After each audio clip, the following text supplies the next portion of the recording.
Hey guys, I'm really taken back by how the channel has grown the last few weeks. 30 genuine, somewhat drug free subscribers, not homeless people I forced into subscribing like I did with the first 29. And for that, thanks. The 48 subscriber position is currently open. If you want to occupy it with your sweaty butt cheeks, be my guest. This video is sponsored by the argument I had with my wife this morning. Apparently, I was breathing too loud during breakfast. Here are a few games coming out in May that you can get your greasy hands on. Firstly, we have Warhammer 40,000 Chaos Gate Demon Hunters. Okay, that was a mouthful. Time to get your greasy hands on the Grey Knights in a beautiful and deep turn based tactical RPG. If you're not up to date with the 40K's many Space Marine chapters, the Grey Knights get their rocks off by hunting demons, which they also happen to be very good at. These special boys were engineered from the gene seed of the Emperor, and while they're designed to be the ultimate weapon against the foes of chaos, most people don't know they exist. So, in short, the Grey Knights are Black Ops super soldiers with an oh so important daddy. From the preview event and the existing material on the game's YouTube channel, we can at least be certain of a few things. The game has a lot of care put into it, and its visuals are pretty fantastic.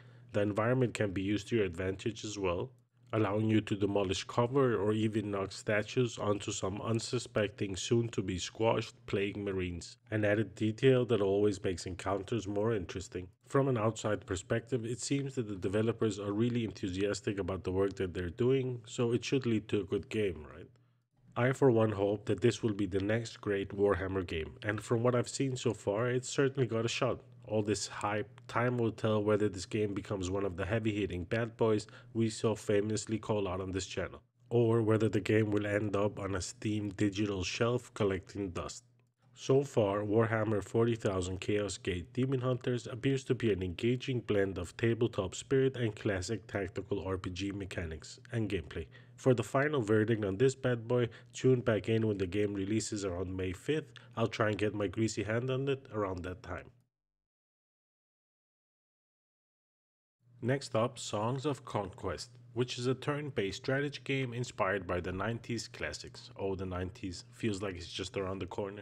Anyway, lead powerful magicians called wielders and venture to lands unknown, wage battle against armies that dare oppose you in your hunt for powerful artifacts. The world is ripe and juicy, just ready for the taking. I guess I'm not the only one sitting back with the Heroes of Mighty and Magic vibes from this game. Now, don't take me wrong, that's not necessarily a bad thing, far from it. I spent most of my teenage years on a digital horse picking up piles of gold, diamond, and wood. Oh, the joy. In Songs of Conquest, you'll explore a wide variety of maps with diverse enemies to slay while managing resources and building an empire. The game supports both single player if you just want to play with yourself, haha, or online if you want to play with your homie. There are a total of 4 factions to get your hands on across 2 campaigns. The game is currently out on early access, and we're expecting to be able to get our hands on this bad boy around May 10th. From what I've seen so far, Songs of Conquest looks like the best variety of spiritual successor. It's not being overly ambitious or trying to cram in too many systems and mechanics, but has put enough of a clever spin on the formula that inspired it. In all fairness, it's fighting to not make me just reinstall Heroes of Might and Magic 3. In all fairness, the world is very pleasant to look at, and the factions have a clear and interesting personalities. And it seems that both explorations and battles are designed to be fast, fun, and intriguing. We'll be able to tell whether that's true or not when the game comes out in a few weeks. I want to bet my left ball that the first time you got your hands on the Sniper series of game, took a shot, and saw how the bullet traveled through time and space so matrix like, so satisfying, and split the enemy's eye socket into more pieces than a teenager's broken heart. At that time, I knew this bad boy would change me forever. And here, many years later, and the developers of Sniper has so graciously handed us the keys to Sniper 5. Sniper 5 comes out on the 26th of May, and here you'll be playing as Carl Fairburn, not that that matters, who's tasked with uncovering a project Kraken in 1944 France, not that that matters either.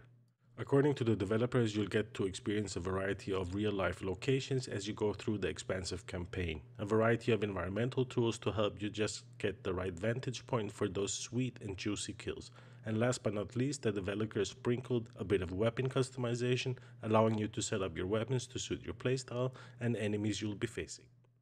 There will be both a single player co op and PvP online section, which I look forward to explore. That's about it for this bad boy. Let's move on to the next. Step into the shoes of Ash Williams or his friends from the iconic Evil Dead franchise and work together in a game loaded with over the top co op and PvP multiplayer action. Play as a team of four surviving, exploring, looting, crafting, managing your fear, and finding key items to seal the breach between worlds in a game inspired by all three original Evil Dead films, as well as the Star original Ash vs. Evil Dead television series.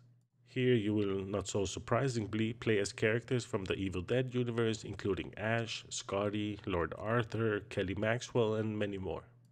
The studio is promising the game will come equipped with a physics based core system to help take the action truly over the top in the most disgustingly stupid ways imaginable. Paired up with over 25 iconic Evil Dead weapons and skill trees to help you further refine your fight for survival. Truth be told, Evil Dead the game looks like a hell of a lot of fun, and it looks freaking gorgeous with the developers at Saber Interactive clearly delivering a rich and haunting visual fidelity that I look forward to enjoying. You can get your hands on this bad boy on May 13th.